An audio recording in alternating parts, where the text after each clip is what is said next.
Victoria Sterling smiled as she handed me a silver serving tray in front of 300 guests. Since you're so comfortable serving people, Naya, why don't you help the staff? Laughter. My fiancé stood 5 feet away and said nothing. What happened next changed all of our lives. If you had asked me a year earlier whether I believed in fairy tales, I probably would have laughed. Not because I was cynical, because life had taught me that nothing worth having came easy. I grew up on the south side of Atlanta with a mother who worked 2 jobs and still somehow found the energy to help me with homework every night. She taught me that dignity wasn't something people could give you. It was something you carried inside yourself. We didn't have much money, but we had enough. Enough love, enough food, enough determination to keep moving forward. By the time I turned 32, I had built a career I was proud of. I wasn't wealthy, I wasn't famous, but everything I had, I earned honestly. I paid my bills, I helped my family when I could, and I tried to treat people with kindness, no matter who they were. Looking back now, I realize those values would eventually be tested more than I ever imagined. But at the time, my biggest concern wasn't money or success. It was love. Because that's when Michael Sterling walked into my life. And for the first time in years, I allowed myself to imagine a future that felt bigger than anything I had ever dreamed. I met Michael Sterling on a rainy Thursday evening that almost didn't happen. I had stayed late at work to finish a project, and by the time I left the office, the weather had turned ugly. The coffee shop where I usually stop before heading home was packed with people trying to escape the storm. The only empty seat in the entire place was across from a man working on a laptop. As I walked over, he looked up and smiled. "Looks like we're sharing the table," he said. That man was Michael. At first, he didn't tell me his last name. To me, he was just a funny, intelligent guy who made me laugh harder than anyone I had met in years. We talked for almost 2 hours that night. About travel, about family, about the goals we still hadn't achieved. When the rain finally stopped, neither of us wanted to leave. A week later, we had our first official date. 3 months later, we were inseparable. For the first time in my life, our relationship felt easy. There were no games, no mixed signals, no wondering why I stood. Michael made it clear that he loved me, and I loved him. The first year felt like a dream. We spent weekends exploring new restaurants, taking road trips, and planning a future together. Then, one evening, while we were walking through a park near downtown, Michael stopped suddenly. I remember looking at him and realizing he seemed nervous. Before I could ask what was wrong, he got down on one knee. My heart nearly stopped. When he asked me to marry him, I said yes before he could even finish the question. It should have been one of the happiest moments of my life. And it was, at least for a little while. Because a few weeks later, I met Michael's mother, and everything changed. The first time I met Victoria Sterling, she looked me up and down for 3 full seconds before speaking. It wasn't the kind of look that makes you feel welcomed. It was the kind that makes you feel inspected, judged, dismissed. We were having dinner at Michael's parents' home, a massive estate in one of the wealthiest neighborhoods in the city. I had spent nearly an hour getting ready and wanted to make a good impression. Instead, before I had even sat down, Victoria found her first opportunity to criticize me. "What a lovely dress," she said with a smile that didn't reach her eyes. "It's surprisingly elegant." I remember forcing a laugh. At the time, I convinced myself I was imagining things. Maybe she was nervous. Maybe I was nervous. Maybe we had simply gotten off on the wrong foot. Unfortunately, that was only the beginning. As the weeks passed, I started noticing a pattern. Every compliment came with an insult attached. Every conversation felt like a test I was destined to fail. If I talked about work, she would remind me that the Sterling family had built companies long before I was born. If I mentioned my neighborhood, she would tell stories about places her family owned. If someone complimented me, Victoria somehow found a way to redirect the attention elsewhere. The worst part was that she never crossed the line obvious enough for anyone else to notice. Everything was subtle, calculated, carefully disguised as politeness. One evening during a family dinner, she introduced me to one of her friends. "This is Naya. Michael has always had a soft spot for helping people." Her friend laughed. Victoria laughed too, and I sat there pretending not to understand what she meant. Later that night, I asked Michael if he had noticed. He sighed. "Mom can be difficult sometimes." Sometimes. That word irritated me more than I wanted to admit, because it wasn't sometimes, it was every single time, every dinner, every family gathering, every holiday. Victoria made it clear that she believed I wasn't worthy of her son, and every time it happened, Michael found a reason not to confront her. "She's old-fashioned. She doesn't mean it. Give her time." Those became his favorite excuses. Months passed, then a year. Nothing changed. If anything, Victoria's behavior got worse. And eventually, I started wondering whether she was waiting for me to leave, whether she believed that if she pushed hard enough, I would finally break. What she didn't realize was that I had spent my entire life overcoming people who underestimated me. I wasn't planning to go anywhere. But looking back now, I should have recognized the warning signs, because Victoria wasn't finished, not even close. And soon, she was about to invite me to the most humiliating night of my life. About 2 months after our engagement party, Victoria called me for the first time. Not Michael, not a group message, me. I remember staring at my phone when her name appeared on the screen. Victoria rarely contacted me directly. In fact, I couldn't remember a single time she ever had. Curious, I answered. "Nia," she said, warmly.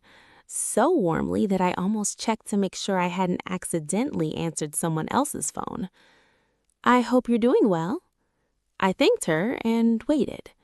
Something felt strange. After a few moments, she got to the point. The Sterling Foundation was hosting its annual charity gala at one of the most prestigious hotels in the city.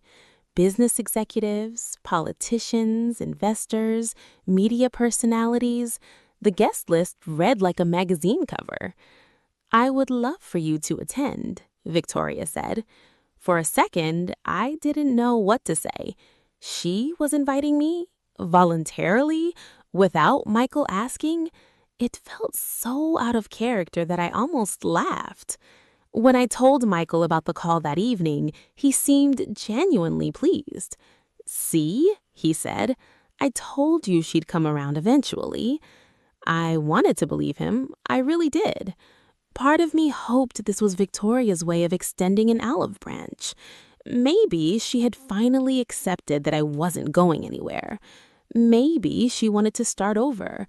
Maybe all the tension between us could finally end. But another part of me wasn't convinced. Something about the invitation bothered me. The sudden friendliness, the enthusiasm, the way she specifically insisted that I attend. A few days later, I met my best friend Jasmine for lunch. After listening to the story, she narrowed her eyes. "You don't trust this, do you?" I hesitated. "No." "Good." I laughed. "You're supposed to make me feel better." "I am making you feel better, because if your instincts are telling you something is off, you should listen." Her words stayed with me, even as the gala approached, even while I searched for a dress, even while Michael assured me everything would be fine. The night before the event, I stood in front of my bedroom mirror wearing the gown I had chosen. For a moment, I felt beautiful, confident, excited. I imagined walking into the ballroom on Michael's arm. I imagined Victoria treating me with respect. I imagined finally feeling like part of the family. What I didn't know was that Victoria had already planned every detail. The invitation, the introductions, the embarrassment, the humiliation. While I was hoping for peace, she was preparing a trap. And the next evening, I walked straight into it. The gala was even more impressive than I imagined. The moment Michael and I stepped into the hotel ballroom, I understood why people talked about this event all year. Crystal chandeliers hung from the ceiling like pieces of jewelry. Live orchestra played softly in the background. Waiters moved gracefully through the crowd, carrying trays of champagne and appetizers. Everywhere I looked, there were people dressed in designer gowns and tailored suits. For a moment, I forgot all about my concerns. I simply enjoyed the atmosphere. "You look beautiful," Michael whispered. I smiled. "Thank you." For the first time that evening, I felt relaxed. Then Victoria appeared. She kissed Michael on the cheek before turning her attention to me. "Naya," she said with a smile, "you made it." Something about her expression made me uneasy, but before I could respond, she linked her arm through mine. "Come," she said, "there are people I'd like you to meet." At first, I thought she was making an effort. Maybe this really was a fresh start. Maybe I had misjudged her. The first introduction seemed harmless enough. Victoria introduced me to a local business owner. "This is Naya, Michael's fiancé." The woman smiled politely. Before I could say anything else, Victoria added, "She's had quite the lucky streak." The woman laughed. I forced a smile. Lucky streak? It was a strange thing to say, but I let it go. A few minutes later, she introduced me to another group. Again, everything started normally. Then came the comment, "Naya has done surprisingly well for herself." Surprisingly. There was that word again, one of Victoria's favorites. Each remark sounded innocent on the surface, but underneath, the message was always the same. You don't belong here. You aren't one of us. You should be grateful you're allowed in the room. As the evening continued, the comments became more frequent, more pointed, more difficult to ignore. At one point, an investor complimented my dress. Before I could thank him, Victoria laughed lightly. Well, Naya has always known how to make the most of an opportunity. Several people chuckled. I felt my stomach tighten. Michael was standing nearby.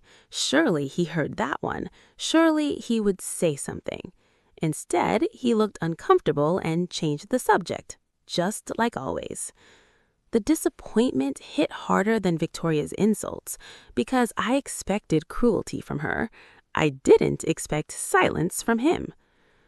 An hour passed, then another, and with every introduction, every conversation, every carefully crafted remark, I felt Victoria pushing me closer to a breaking point, yet I refused to give her the satisfaction. I smiled. I remained polite. I thanked people for their kindness. I carried myself with dignity, even when I knew she was trying to tear it away. Then, shortly before the charity presentation began, Victoria stepped onto the stage. The room quieted immediately. Guests turned their attention toward her. She welcomed everyone to the gala. She thanked the donors. She praised the foundation's achievements. Everything seemed perfectly normal. Until she looked directly at me and smiled. That was the moment I knew something bad was coming. I just had no idea how bad, or how public, or how many people were about to witness it. I should have left the moment I saw that smile, but I didn't. I stayed exactly where I was, standing near one of the ballroom's marble columns while Victoria finished her speech. The audience applauded, glasses clinked, people smiled and nodded. To everyone else, it looked like another successful charity gala. To me, it felt like the calm before a storm. When Victoria stepped off the stage, she walked directly toward me. The smile never left her face. "Naya," she said sweetly, "would you mind helping me with something?" I frowned slightly. Of course. Several guests nearby turned to watch. Victoria reached toward a passing server and gently removed the silver tray from his hands. At first, I thought she was demonstrating something. Then she turned toward me and held the tray out. For a second, I didn't understand what was happening. Neither did anyone else. Then Victoria smiled. "Since you're so comfortable serving people, why don't you help the staff for a while?" The words hit me like a slap. The surrounding conversation stopped almost instantly. A few guests laughed. Others looked shocked. Several people glanced between Victoria and me, unsure whether she was joking. Unfortunately, I knew she wasn't. She had been waiting for this moment all night.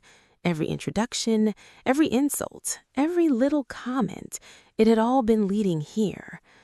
The ballroom suddenly felt very quiet. My face burned. I became painfully aware of every eye in the room.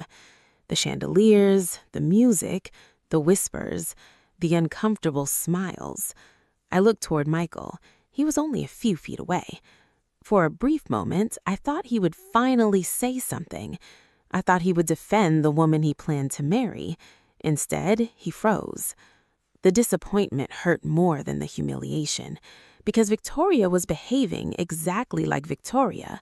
Michael was supposed to be different. The silence stretched. Victoria continued holding out the tray, waiting, watching, almost enjoying it. A woman near the front laughed nervously. Someone else joined in, then another. The laughter spread through the crowd. Not everyone was laughing, but enough people were. Enough for me to feel completely alone. I wanted to disappear. I wanted the floor to open beneath me. I wanted to leave. Instead, I took a slow breath, then another, and another. The lessons my mother taught me years ago echoed in my mind. Never let people decide your worth. Never hand your dignity to someone who hasn't earned it. Slowly, I reached for the tray. The room became even quieter. Victoria looked surprised. I think she expected me to argue, to cry, to storm out. Instead, I accepted the tray. Then I looked directly into her eyes. If helping people is beneath someone, then they probably don't belong at a charity event. A few people shifted uncomfortably. Others lowered their eyes. Victoria's smile flickered for just a second. Only a second, but I saw it. For the first time all evening, she wasn't completely in control. Still, the damage had been done. I stood there, holding that tray while dozens of wealthy strangers stared at me. And in that moment, I honestly believed this would be the most humiliating night of my life. What I didn't know was that across the ballroom, a group of newly arrived executives had just entered through the main doors, and one of them was looking for me. Not because I was holding a serving tray, not because I was Michael Sterling's fiancé, but because of a secret I'd spent years keeping from almost everyone in that room, including Victoria, including Michael, including myself in some ways. And within the next few minutes, everything was about to change. As I stood there holding that tray, I kept my expression calm, at least on the outside. Inside, my emotions were all over the place. Embarrassment, anger, disappointment, heartbreak. Mostly heartbreak. Not because of Victoria, because of Michael. The one person who should have stood beside me had chosen silence once again. I lowered my eyes for a moment and took a slow breath. Oddly enough, it reminded me of another moment years earlier, a moment when everyone thought I was making a terrible mistake. Back then, I was 28 years old and trying to learn more about investing. I wasn't wealthy, far from it. Most months, I had to carefully budget every dollar. But I believed something my mother always said. Even small opportunities can change your life if you're brave enough to take them. One evening, a former college friend called me with what sounded like a ridiculous idea. A small hospitality startup was looking for investors. The company was struggling. The founders were talented, but they were running out of money. Most people were walking away. Some investors had already written the company off as a failure. My friend thought there might still be potential. I wasn't so sure. The numbers looked terrible. The risk was enormous. And the amount I would have to invest represented nearly all of my savings. For weeks, I couldn't decide. Every logical part of my brain told me not to do it. But something kept pulling me back. I believed in the people behind the company. I believed in their vision. Most importantly, I believed they were willing to work harder than anyone else. That mattered to me. Eventually, I made the decision. I invested. The moment I signed the paperwork, I felt sick, terrified, excited, certain I had either made the smartest decision of my life or the dumbest. At first, it looked like the dumbest. The company struggled, then struggled some more. Several times it came dangerously close to failing. There were months when I regretted everything, months when I considered selling my shares and accepting a loss, months when friends gently suggested I stop throwing energy into a sinking ship. Even Michael knew about the investment, though I never discussed details. To him, it was just one of my financial experiments, something small, something insignificant. The truth was, even I had stopped paying close attention after a while. Life got busy, work got busy, the relationship got serious. The investment faded into the background. Then, something unexpected happened. The company survived. Not just survived, it grew. Slowly at first, then faster, then much faster. New partnerships appeared. New investors came on board. Major projects followed. Every year, the company became stronger, more valuable, more successful. Yet I rarely talked about it, partly because I didn't like discussing money, partly because I hated bragging, and partly because I knew exactly how Victoria would react if she ever learned about it. People like Victoria loved status, loved power, loved attaching value to net worth and social standing. I preferred keeping my life private, which is why, standing in that ballroom years later, almost nobody knew the full story. Not the guests, not the donors, not Victoria, and certainly not the people laughing a few minutes earlier. What I didn't realize was that across the room, a group of executives had just entered through the main doors. One of them was scanning the crowd, looking past the politicians, past the investors, past the VIP guests, searching for someone, searching for me. And in less than 10 minutes, the secret I had protected for years was about to become impossible to hide. After the tray incident, I wanted nothing more than to leave. I didn't care about the gala anymore. I didn't care about the speeches. I didn't care about the donors or the networking opportunities. I just wanted to go home. But something stopped me. Maybe pride, maybe stubbornness, maybe the simple fact that I refused to let Victoria chase me out of the room. So I stayed. I placed a tray on a nearby table and moved toward the back of the ballroom, hoping to avoid attention. Unfortunately, attention was exactly what the room was about to receive. A sudden buzz began spreading through the crowd. At first, I couldn't tell what was happening. People started whispering. Heads turned toward the entrance. Several guests pulled out their phones.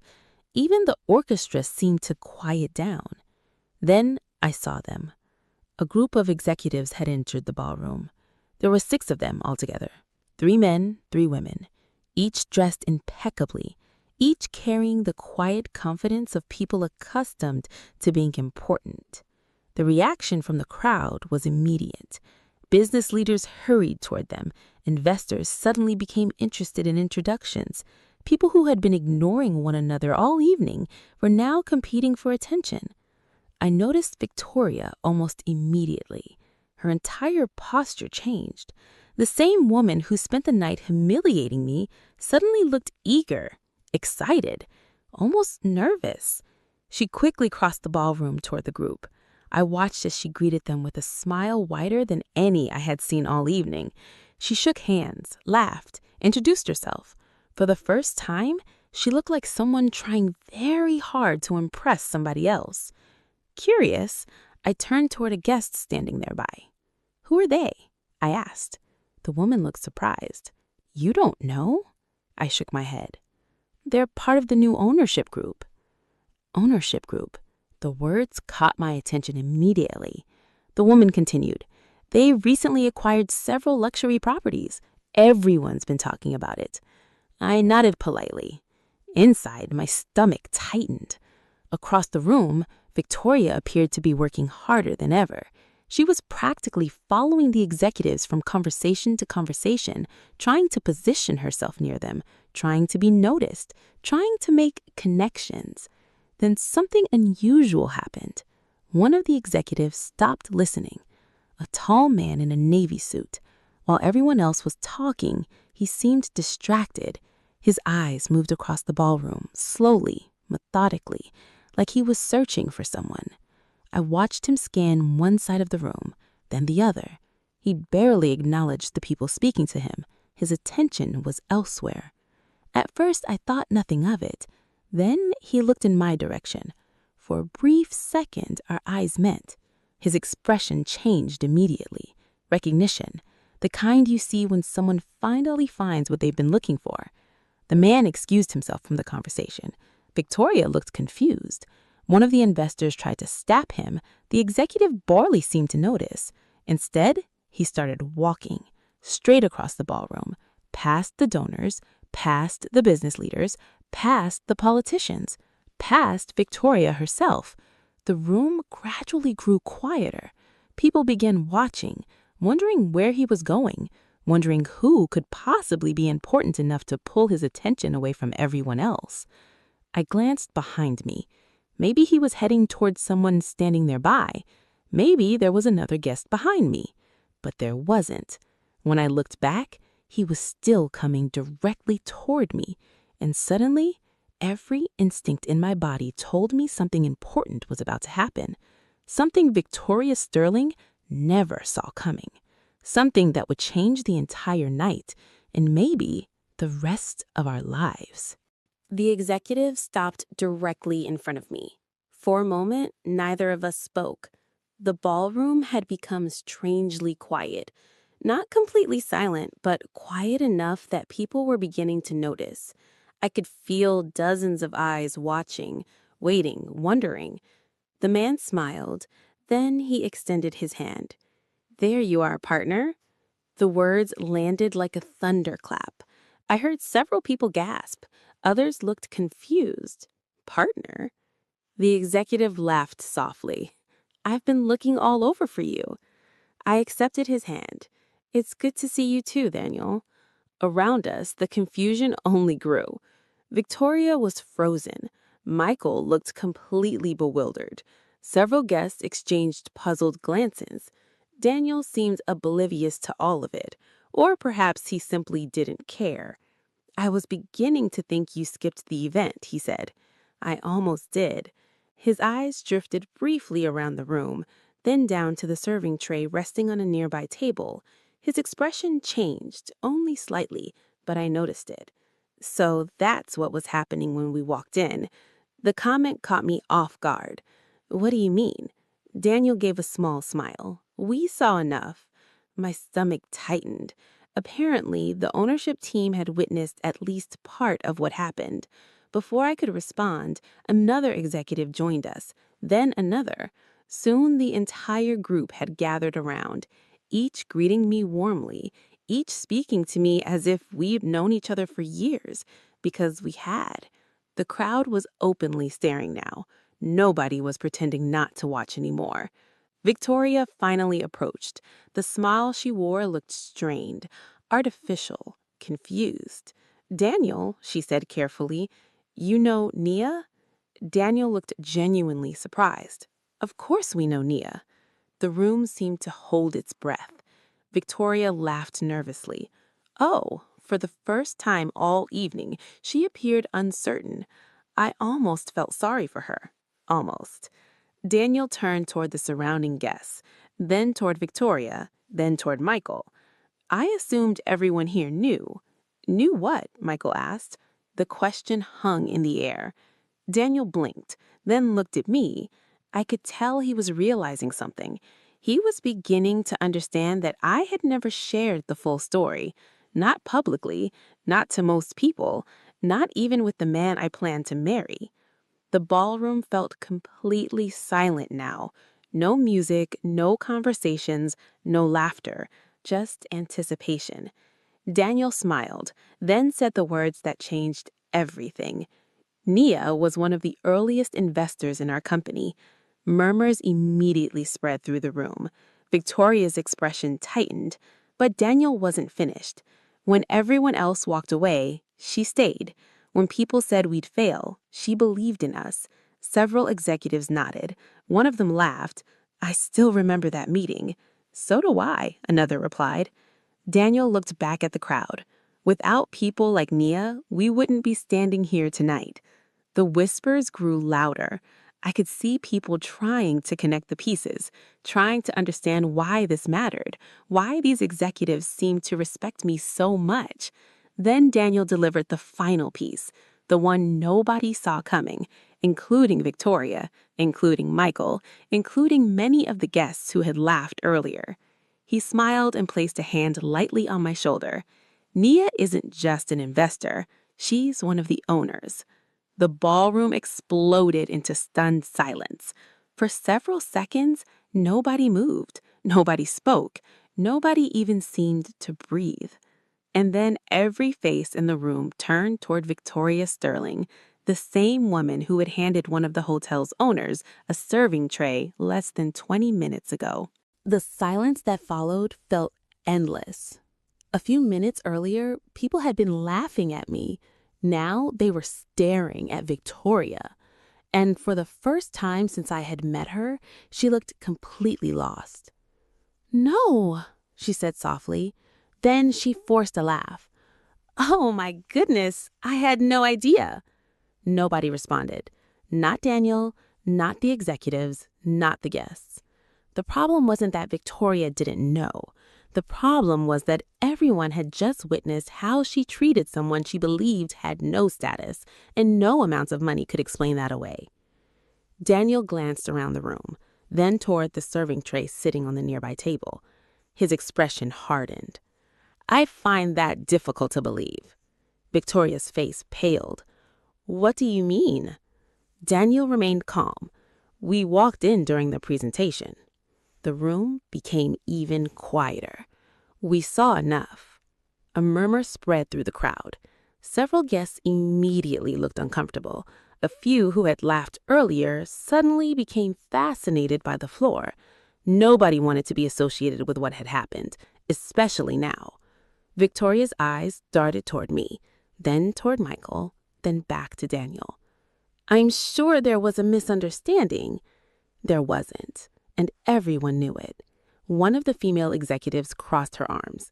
"A misunderstanding doesn't usually involve handing someone a serving tray in front of hundreds of people."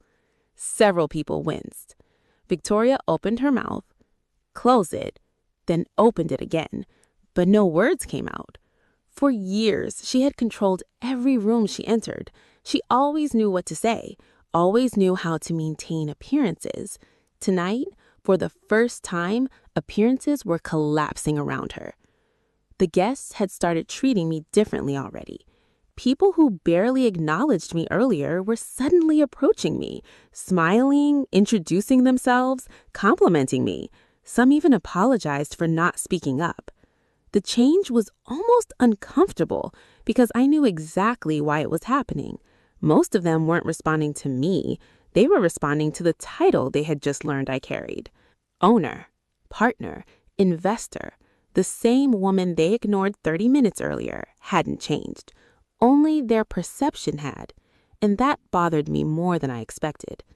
Across the room, Victoria was losing control. I watched as several donors quietly excused themselves from her conversations. Others drifted away. The same social influence she had spent years building seemed to be evaporating right in front of her. Then something happened that nobody expected. Michael stepped forward. For a second, I thought he was going to comfort his mother. That would have been consistent with every other moment in our relationship, every other moment when he chose silence. Instead, he stopped beside me, not beside Victoria, beside me. The room watched, waiting. Even Victoria looked surprised. "Michael?" she said. He didn't answer immediately. His eyes remained fixed on her, and for the first time since I had known him, I saw something different. Not fear, not hesitation, disappointment. Real disappointment. The kind that comes when someone finally sees the truth about a person they love. Victoria shifted uncomfortably. "Michael, say something." He did, but not what she expected and not what anyone else expected either. Because after years of excuses, years of avoidance, and years of looking the other way, Michael Sterling was finally about to choose a side. For years, Michael had found ways to avoid confronting his mother. Every insult, every backhanded compliment, every humiliating remark. There was always an excuse. She's old-fashioned. She doesn't mean it. That's just how she is. Tonight, those excuses had finally run out. The entire ballroom watched as Michael stood between us. Victoria looked at him expectantly, as if she still believed he would rescue her, as if he would smooth everything over like he always had. "Michael," she said quietly, "tell them this isn't what it looks like." He stared at her for several seconds. Then he shook his head. No. The words seemed to shock her more than the ownership reveal. "No?" she repeated. "No." Victoria blinked. "I am your mother, and Nia is the woman I asked to marry me." The room was completely silent. I don't think anyone wanted to miss a single word. Victoria forced a nervous laugh. "You're seriously choosing this moment to be dramatic?" Michael's expression didn't change. "Dramatic?" His voice remained calm, steady. "Mom, you handed my fiancé a serving tray in front of hundreds of people." Victoria immediately tried to defend herself. "It was a joke." "No, it wasn't." The firmness in his voice surprised even me. "It was cruel." Victoria's face tightened. "You don't understand." "No," Michael replied. "I understand perfectly." For the first time all evening, Victoria looked genuinely afraid. Not of losing status, not of losing influence, of losing her son. Michael took a slow breath, then continued. "I spent years pretending not to see what you were doing." His words hit me almost as hard as they hit her. "I saw the comments, the looks, the way you always found a way to make Nia feel unwelcome in rooms where she should have felt like family." Victoria's eyes filled with tears. "Michael," but he wasn't finished. "I kept telling myself you would change. I kept asking Nia to be patient. I kept asking her to give you another chance." His voice softened, and somehow that made it even more powerful. "The truth is, I wasn't protecting her." He looked down briefly. "I was protecting myself." The honesty of that statement seemed to affect everyone in the room, including me, because he was right. Confronting his mother would have been uncomfortable. Ignoring the problem had been easier, until tonight. Michael looked directly at Victoria. "You spent years trying to make Nia feel small." The words hung heavily in the air. Then came the line that changed everything. "And the worst part is that you would have treated her exactly the same way if she wasn't an owner." Victoria's face crumpled because everyone knew it was true. This had never been about money or status or business. It had been about respect, and she had failed that test completely. Tears finally slid down her cheeks. The proud, untouchable woman I had known for years suddenly looked very human, very vulnerable, very broken. "I was trying to protect you," she whispered. Michael shook his head. "No." Another pause. "I was trying to control me." The words landed with devastating force. Victoria lowered her eyes. For the first time since I met her, she had no response, no clever comeback, no explanation, no defense. Just silence. The same silence she expected from me, the same silence she expected from Michael. Only now it belonged to her. And in that moment, everyone in the room understood something important. This was never about wealth. It was never about status. It was never about whether Nia Carter belonged. It was about a woman who judged another person's worth before she ever took the time to know her. And now she was finally facing the consequences. But despite everything that had happened, I wasn't interested in revenge, because the greatest victory wasn't humiliating Victoria. The greatest victory was knowing I had remained myself through all of it. And that realization would lead to one final conversation before the night was over. The gala ended differently than anyone expected. Guests slowly returned to their conversations. The orchestra began playing again, and yet the atmosphere had changed completely. The power dynamics that had existed at the beginning of the evening were gone. For the first time since I had met Victoria Sterling, people weren't looking at her with admiration. They were looking at her with disappointment. About 30 minutes later, I stepped outside onto one of the hotel's private terraces. I needed air. The city skyline stretched across the horizon, glowing against the night sky. For the first time all evening, everything was quiet. I closed my eyes and took a deep breath. You handled that better than I would have. I turned and saw Daniel standing nearby. I laughed. Trust me, there were moments when I wanted to do a lot more than handle it. He smiled. I know. For a few minutes, we talked about the company, about future projects, about opportunities ahead. Eventually, he excused himself and headed back inside. I was alone again. At least, I thought I was. A few moments later, the terrace door opened. When I turned around, Victoria was standing there. She looked different, smaller somehow. Not physically, emotionally. The confidence she usually carried had vanished. For several seconds, neither of us spoke. Then she walked closer. I owe you an apology. The words seemed difficult for her to say, as though she wasn't used to speaking them. I waited. Victoria looked out toward the city lights. When Michael was growing up, I spent my entire life trying to protect him. I said nothing. Somewhere along the way, I convinced myself that nobody would ever be good enough. Her voice trembled. And when you came into his life, I decided who you were before I ever got to know you. For the first time, there was no arrogance in her voice, no manipulation, no excuses, just regret. I judged you. She looked directly at me. And I was wrong. The sincerity surprised me, not because I thought she was incapable of it, because I never thought I'd actually hear it. Victoria lowered her eyes. What I did tonight was cruel. I nodded slowly. Yes. The honesty seemed to sting, but she accepted it. You didn't deserve that. No. Another silence settled between us, the kind that can either heal something or destroy it completely. Finally, Victoria spoke again. Can you forgive me? I thought about everything that had happened. The comments, the humiliation, the years of disrespect, the tray, the laughter, the pain.